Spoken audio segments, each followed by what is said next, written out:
കർത്താവിൽ പ്രിയരെ, promise of the day എന്ന പ്രഭാത വാട്സപ്പ് സന്ദേശത്തിലേക്ക് നിങ്ങൾക്കെല്ലാവർക്കും ഹൃദ്യമായ സ്വാഗതം. ഈ ദിവസം ദൈവത്തിൻ്റെ പരിശുദ്ധാത്മാവ് നമുക്ക് പകർന്നു നൽകുന്ന ദൈവാലോചനകൾ നമ്മുടെ വിശ്വാസ ജീവിതത്തിൻ്റെ പരിപോഷണത്തിനും ആത്മീയമായിട്ടുള്ള വളർച്ചയ്ക്കും കാരണമായി തീരട്ടെ എന്ന് ഞാൻ ആശംസിക്കുകയും പ്രാർത്ഥിക്കുകയും ചെയ്യുകയാണ്. ദൈവത്തിൻ്റെ വചനത്തിൻ്റെ മുമ്പിൽ നാം താണിരിക്കുമ്പോൾ കർത്താവ് നമുക്ക് ആവശ്യമായിട്ടുള്ള ആലോചനകൾ ഓരോ ദിവസവും തന്ന് വഴി നടത്തുവാനായിട്ട് ഇടയായിത്തീരും. ദൈവത്തെ പ്രസാദിപ്പിക്കാനായിട്ട് മനുഷ്യൻ്റെ ശ്രമങ്ങൾ നമുക്ക് ഉൽപ്പത്തി മുതൽ തന്നെ കാണാനായിട്ട് കഴിയും. ദൈവത്തിന് പ്രസാദകരമായ വഴിപാടും യാഗവും എന്താണ് എന്ന് ചോദിച്ചാൽ വേദപുസ്തകത്തിനകത്ത് നമുക്ക് ധാരാളം ഉദാഹരണങ്ങൾ കണ്ടെത്തുവാനായിട്ട് കഴിയും. ദൈവത്തിൻ്റെ പ്രസാദം നേടിയെടുത്ത ആദ്യത്തെ വീരനാണ് ഹാബേൽ. ഹാബേലിനെ കുറിച്ച് ഉൽപ്പത്തി പുസ്തകം 4-ാം അധ്യായത്തിൻ്റെ 4-ാമത്തെ വാക്യത്തിൽ പറഞ്ഞിരിക്കുന്നത് ഇങ്ങനെയാണ്: ഹാബേലും ആട്ടിൻകൂട്ടത്തിലെ കടിഞ്ഞൂലുകളിൽ നിന്ന് അവയുടെ മേധസ്സിൽ നിന്ന് തന്നെ ഒരു വഴിപാട് കൊണ്ടുവന്നു. യഹോവ ഹാബേലിലും അവൻ്റെ വഴിപാടിലും പ്രസാദിച്ചു. ദൈവത്തിന് പ്രസാദകരമായ ഒരു വഴിപാട് അർപ്പിച്ച് ദൈവത്തിൻ്റെ പ്രസാദം നേടിയെടുത്ത ഒരു ഭക്തനായ മനുഷ്യനാണ് ഈ ഹാബേൽ.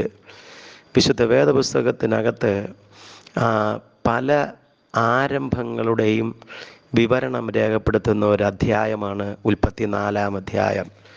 അതിൽ ദൈവത്തെ ആരാധിക്കുന്നതായ ആദ്യ വിവരണവും ആ ആരാധനയിലൂടെ ദൈവത്തിൻ്റെ പ്രസാദം നേടിയെടുത്ത ആദ്യത്തെ വ്യക്തിയുമാണ് ഹാബേൽ. ഈ ഹാബേലിൻ്റെ ആരാധനയിൽ അല്ലെങ്കിൽ വഴിപാടിൽ ദൈവം പ്രസാദിക്കാനായി കാരണമായി തീർന്ന 2-3 കാര്യങ്ങൾ ഇതിനകത്ത് രേഖപ്പെടുത്തിയിട്ടുണ്ട്. നമ്മൾ വളരെ ഗൗരവത്തോടെ ശ്രദ്ധിക്കണം. നമ്മുടെ ആരാധനകളും വഴിപാടുകളും ദൈവത്തിന് പ്രസാദകരമായി തീരുന്നില്ല എങ്കിൽ നമ്മൾ ഗൗരവമായി ഈ വാക്യങ്ങളെ ചിന്തിക്കുകയും അതിൽ നിന്ന് ദൈവം നമുക്ക് നൽകുന്ന ആലോചനകൾ ഏറ്റെടുത്തുകൊണ്ട് നമ്മൾ വിശ്വാസത്തോടുകൂടി മുമ്പോട്ട് വേണ്ടത് ആവശ്യവുമാണ്. ഇവിടെ പറഞ്ഞിരിക്കുന്ന 1-ാമത്തെ കാര്യം, ഹാബേലും ആട്ടിൻകൂട്ടത്തിലെ കടിഞ്ഞൂലുകളിൽ നിന്ന്. അപ്പോൾ ദൈവത്തിൻ്റെ സന്നിധിയിൽ ഹാബേൽ കൊണ്ടുവന്ന വഴിപാട് ആട്ടിൻകൂട്ടത്തിലെ കടിഞ്ഞൂലുകളിൽ ഒന്നാണ്. ഇവിടെ നമ്മൾ ശ്രദ്ധിക്കേണ്ട പ്രധാനപ്പെട്ട ഒരു കാര്യം, ദൈവത്തിൻ്റെ ന്യായപ്രമാണത്തിൻ്റെ പ്രമാണങ്ങൾ ലഭിക്കുന്നതിന് മുൻപ് ദൈവത്തിന് ആരാധന അർപ്പിച്ചതായിട്ടുള്ള ഒരു ഭക്തനാണ് ഈ ഹാബേൽ. ദൈവത്തിൻ്റെ വചന ന്യായപ്രമാണത്തിൽ പറയുന്നത് എല്ലാറ്റിൻ്റെയും ആദ്യത്തത് കടിഞ്ഞൂല് ദൈവത്തിന് കൊടുക്കണം, ആദ്യ ഫലം ദൈവത്തിനുള്ളതാണ്. അപ്പോൾ അതുകൊണ്ട് തന്നെ ന്യായപ്രമാണം ലഭിക്കുന്നതിന് മുൻപ് തന്നെ ഹാബേൽ ദൈവത്തിൻ്റെ സന്നിധിയിൽ കൊണ്ടുവന്ന് അർപ്പിക്കുന്നത് അവന് ലഭിച്ചതായിട്ടുള്ള കടിഞ്ഞൂലുകളിൽ ഏറ്റവും നല്ലതൊന്ന് ദൈവത്തിനായിട്ട് അർപ്പിക്കുകയാണ്. നമുക്ക് ലഭിക്കുന്ന എല്ലാറ്റിൻ്റെയും ആദ്യത്തേത് നാം ദൈവത്തിനായിട്ട് നൽകുന്നത് ദൈവത്തിന് പ്രസാദമാണ്. ഒരു ദിവസത്തിൻ്റെ ആരംഭം, നമുക്ക് ലഭിക്കുന്നതായിട്ടുള്ള നന്മകളുടെ ആദ്യത്തേത്, സകലത്തിൻ്റെയും ആദ്യത്തേത് നമ്മൾ ദൈവത്തിന് സ്തോത്രമായി അർപ്പിക്കപ്പെടുമ്പോൾ അത് ദൈവത്തിന് പ്രസാദകരമായി തീരുന്നു. 2, അവിടെ പറഞ്ഞിരിക്കുന്നത് അവയുടെ മേധസ്സുകളിൽ നിന്ന് തന്നെ എന്നാണ്. നമ്മളിത് മനസ്സിലാക്കണമെങ്കിൽ ലേവ്യ പുസ്തകം പഠിക്കണം. ലേവ്യ പുസ്തകം 1-ാം അധ്യായം മുതൽ ദൈവസന്നിധിയിൽ മനുഷ്യൻ അർപ്പിക്കേണ്ട 5 വഴിപാടുകളെക്കുറിച്ച് പറയുന്നുണ്ട്. അതിലാദ്യത്തെ വഴിപാടെന്ന് പറയുന്നത് ഹനനയാഗമാണ്. ദൈവത്തിൻ്റെ സന്നിധിയിൽ ഒരാൾ ഹനനയാഗം അർപ്പിക്കുമ്പോൾ പുരോഹിതൻ ആ അർപ്പിക്കുന്നതായിട്ടുള്ള യാഗവസ്തുവിനെ അതിൻ്റെ മേധസ്സോടുകൂടെ ദൈവത്തിൻ്റെ സന്നിധിയിൽ അർപ്പിക്കണം. ആ മേധസ് പുരോഹിതൻ എടുക്കാനായിട്ട് പാടില്ല, അത് ദൈവത്തിനുള്ളതാണ്. മേധസ് എന്ന് പറയുന്നത് അതിൻ്റെ കൊഴുപ്പാണ്. അതായത് ആ യാഗവസ്തുവിലെ ഏറ്റവും പ്രധാനപ്പെട്ടത് അത് ആ മേധസ്സാണ്.